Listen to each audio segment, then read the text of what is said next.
بسم الله الرحمن الرحیم.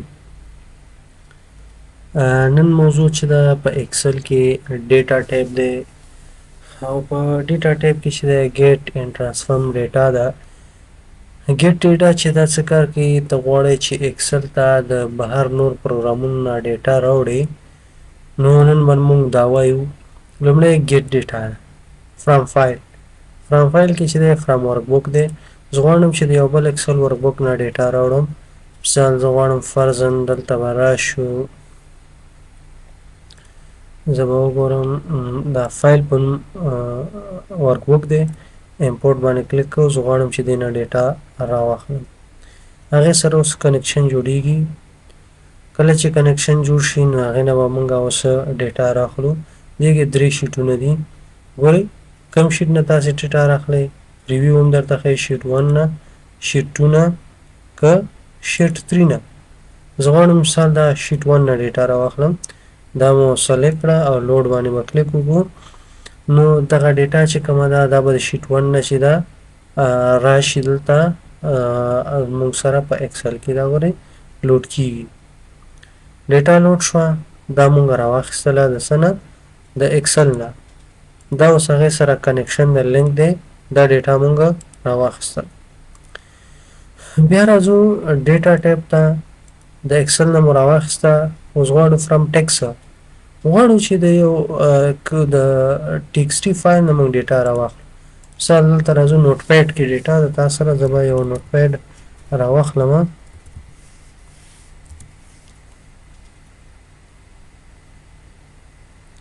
نوټ پیډ کې چې دی ته لیکل کې مثال لیکې افغانستان اسلامیک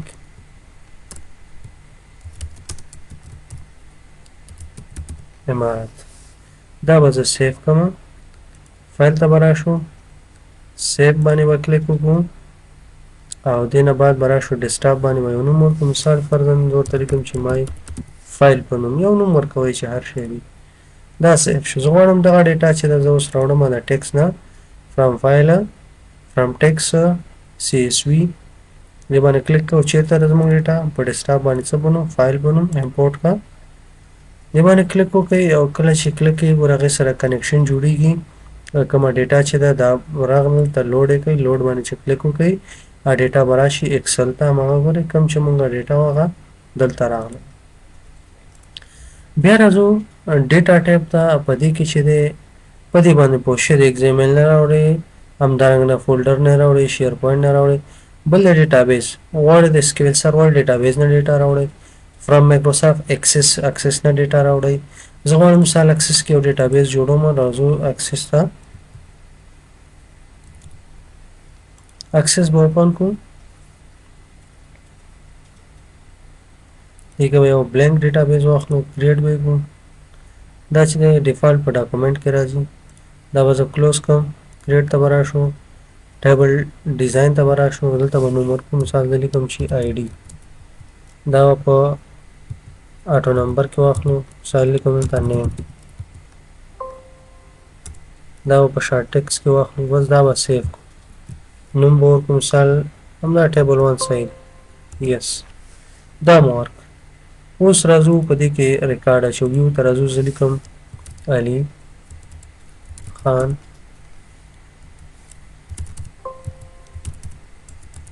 جان کریم فهیم. دا نومونه مو پکې واچول. دا نور کلوز کوو. ډیټابیس کلوز کوو. زه اوس غواړم همدغه ډیټابیس نه ډیټا راوړم. فرام ډیټابیس، فرام اکسس. دې باندې به کلیک وکړئ. چېرته سیف دی؟ په ډاکومنټ کې. ګورئ ډیټابیس 1 دا به سلیکټ کړئ. امپورټ به کلیک کړئ. که چېرته دې کې تاسو ډېرې ټیبل اخیستي، تاسو دا ټیبل لیست درکوي. اوس فعلا موږ سره همدغه یو ټیبل و، نو دغه ډیټا چې ده دا به موږ ته دلته راکړي ډایرکټ. ګوره ټیبل 1. که چېرې نورې ټیبل موجود وي هغه ټولو ټیبل لیست درکوي درته. نو تاسو به چې دی لوډ ډیټا باندې کلیک وکړئ. کله چې لوډ باندې کلیک وکړئ ګورئ نو ډیټا به دلته راشي. هماغه ډیټا کومه چې موږ سره په اکسس کې وه. ډیټا ټایپ ته راځو. بل ایکسټرنل ډیټا دا راوړو. مثال تاسې کولی شئ دغه مختلف قسمه ډیټابیزونه دي. MySQL دی، اوریکل دی، یا SQL سرور دی ټولو نه کولی شو چې موږ ډیټا راوړو. همدارنګه فرام ازور دې ځای نه ازور SQL ډیټابیس دی فرام آنلاین سروسز دی نه کولی شي راوړئ. فرام ادر سورس کې چې دی فرام ټیبل نه راوړئ. ټیبل دلته هم شته موجود دی، هغه دا ټیکس هم دلته موجود ول. دلته چې موږ کوم فرام ټیکس ولوستو دلته هم شته. دا ټیبل او رینج دلته هم موجود دی شته. ولې ټیبل او رینج څه کار کوي؟ ته غواړې چې تا سره یو ډیټا د هغې د ټیبل لارې ته راوړې. زه به دلته کنټرول او ووهم. زه غواړم دلته ما سره یو هغه موجود دی فایل په نوم باندې زه دا اوپن کوم. دې کې ما سره دا ډیټا ده. زه غواړم چې دې ډیټا نه چې دی ټیبل جوړوم. هم دلته ډایرکټ ور دې ځای نه هم کلیک کولی شي. فرام ټیبل او رینج باندې کلیک وکړئ، اوکې کوئ. اوس دا ډیټا چې دی لوډ کېږي دلته. تاسې کولی شئ بیرته بل شیټ کې دا انسرټ کړئ. دا ټوله ډیټا ده. دلته راشئ کلوز اینډ لوډ باندې کلیک وکړئ. اوس دا ډیټا تاسو سره په نوي هغې کې چې دی لوډ کېږي دلته راځي. دا اوس د هغې سره لینک شو. بیا راځو بله زه به دا کلوز کړم. بیرته راځو شیټ 1 ته. بله خبره مهمه ده فرام ادر سورس کې زه راځم. یو مهمه خبره فرام مایکروسافټ کیوري. مایکروسافټ کیوري څه کار کوي؟ دې کې چې دی تاسو ته زه یو طریقه ښیم. طریقه څنګه تاسو کولی شئ چې سرچ هم پکې وکړئ. راځو فرام مایکروسافټ کیوري باندې به تاسو کلیک وکړئ. دلته به راشئ. زه غواړم ایکسل فایل سره لینک جوړوم، اوکې کوئ. دې ځای نه کله چې دا اوکې کوئ تاسو سره فایل دی. مثال ما سره په ډي ډرایو کې یو ایکسل فایل پروت دی، په ډي ډرایو کې فایل په نوم. دا به اوکې کوئ. کله چې دا اوکې کوئ اپشن لومړي ځل دپاره تاسو ته چې دی دا سیسټم ټیبل دا اپشن پکې نه وي. کله چې دا نه وي ګورئ که زه دا اوکې کړم او دلته دا کینسل کړم بیا سر نه راشم نو دلته تاسو دا اپشن درکوي نو دا به پکې موجود نه وي. تاسو به دا آن ساتئ. ګورئ که بیا راشو دوباره فرام ادر سورس فرام مایکروسافټ کیوري ایکسل اوکې. دلته چې دی راځئ ډرایو ورته انتخابوئ ډي کې فایل اوکې. دا فایل به تاسو سره مخکې ګوره this data source contain no visible table. تاسو به اپشن ته راشئ. اپشن کې به سیسټم ټیبل اوکې کې دي ځای نه ګورئ. اوس موږ سره په شیټ 1 کې ډیټا ده. دا به کاپي کوئ رایټ سایډ ته کالم ان یور کیوري ته. نیکسټ به کلیک کوئ. نیکسټ اوس به راشئ ویو ډیټا اور ایډیټ کیوري ان مایکروسافټ کیوري. که ریټرن ډیټا ټو مایکروسافټ ایکسل کلیک کړو ډایرکټ فینش ډیټا به راشي. اوکې به ګورئ ډیټا به راشي. خو زه اوس سرچ پکې نه شو کولی. زه غواړم چې سرچ پکې وکړم. نو سرچ لپاره دا به کنټرول زیډ کړو یا نوی شیټ اخلو. دې ځای نه راځو. زه اوس غواړم چې دا ډیټا دلته راوړم او سرچ پکې وکړم. نو ډیټا باندې ته به راشئ او بیا به فرام ادر سورس فرام مایکروسافټ کیوري دې ته چې راغلی ایکسل فایل اوکې. دې ځای نه چې دی کم ډرایو کې ډیټا ده ډي کې ده ایکسل فایل دی اوکې کې. دې ځای نه دا به کاپي کې رایټ سایډ ته نیکسټ. اوس به راشو ویو ډیټا اور ایډیټ کیوري ان مایکروسافټ کیوري به کلیک کې فینش به دې کې به تاسو اوس راشئ دلته شو هیډ کرایټیریا به کلیک کوئ. دې ځای کې اوس تاسې څه په اساس سرچ کوئ؟ د نیم په اساس، پوسټ په اساس، سیلري په اساس. زه غواړم مثال پوسټ په اساس سرچ کوم. دلته به تاسې قوس ورکړئ. مثال زه ورته لیکم چې انټر یور نیم یا انټر یور پوسټ. قوس بند کړئ بهر یو کلیک وکړئ او دا کینسل کړئ. کله چې مو دا کینسل کړئ بیرته راشئ دې ځای نه او ریټرن ډیټا باندې کلیک وکړئ. اوس راشئ پراپرټیز بیا ډیفینیشن parameters. دې ځای کې چې د get value from the following cell. مثال زه ورته وایم چې د G2 سیل نه چې د ډیټا راخلو دا به ریفریش اتوماتیکلی when cell value changes. دا به ټیک مارک کوي. که ټیک مارک یې نه کوي بیا به اتومات نه راځي. تاسو به بیا دا ریفریش کوئ. دې ځای نه که ټیک مارک یې کوي بیا به اتومات راځي. اوکې که دې ځای نه اوکې. ګورئ دلته موږ سره اوس ډیټا رانغله. مثال دلته زه ورته لیکم چې enter your post یا name. ګورئ دې سیل کې تاسو ورته لیکئ. مثال زه ورته لیکم چې ډاکټر راوړي. ورته لیکم انجینر چې دی سپیل به صحیح ورته ولیکو. کوم چې موجود یې هلته هغه به راخلي. همدارنګه زه ورته لیکم چې ټیچر. تاسو کولی شئ دا چینج هم کوئ. چینج کوئ څنګه؟ دې ځای نه راځئ دلته په څه باندې به کلیک وکړئ. دلته به راشئ ایګزسټینګ کنیکشن کې چې دی په څه به کلیک وکړئ. دلته پراپرټیز ته به راشئ.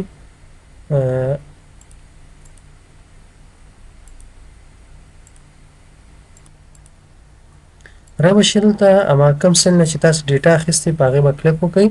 پراپرټیز ته به راشئ بیا به ډیفینیشن ته راشئ بیا به پارامترز ته راشئ ډیفینیشن ته چې راغلی په ډیفینیشن کې ګورئ دې ځای کې لیکلی دی شیټ 1 دا پوسټ یې لیکلی تاسې به پوسټ په ځای څه ولیکئ دې ځای کې مثال د پوسټ په ځای زه لیکم چې نیم NAME نیم دا به اوکې کله چې دا اوکې کړو ګوره ټیچر دی زه ورته لیکم چې علي علي راواخیسته مثال جان پکې شته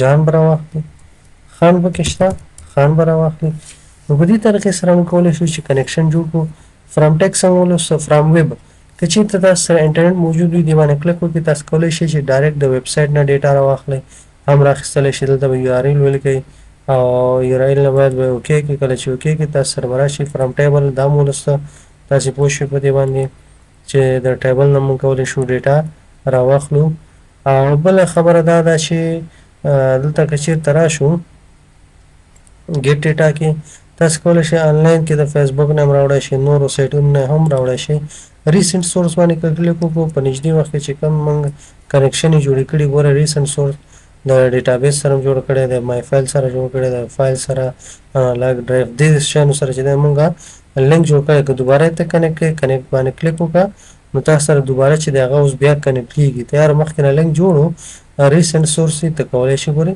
اکسس ډیټابیس سره موږ لینک جوړ کړی هغې کې دا ډیټا وه کولی شو چې دا راواخلو بل ایگزسټینګ کنیکشن دی کې درته موجوده کنیکشن یې ښیي د ټیبل هم درته ښیي همدارنګه چې دی کنیکشن هم درته ښیي ګورې دغه کنیکشن چې دی مونږ په موجوده وخت کې چې دی دا کنیکشن یې مونږ جوړې کړي دي او بله خبره دا ریفرش څه کار کوي ګورې که چېرته راشو په دې پراپرټیز باندې کلیک وکړو ډیفینیشن ته راشو پارامترز ته راشو دې ځای نه که دا ریفرش اټومیټیکلی نه ټیک مارک لري که اوکې کړو دا اوکې کړو اوس زه درته مثال لیکم چې جان ما ته جان پیدا کړه ګورې جان نه پیدا کوي کله پیدا کوي کله چې تاسو راشئ په دې ریفرش باندې کلیک وکړئ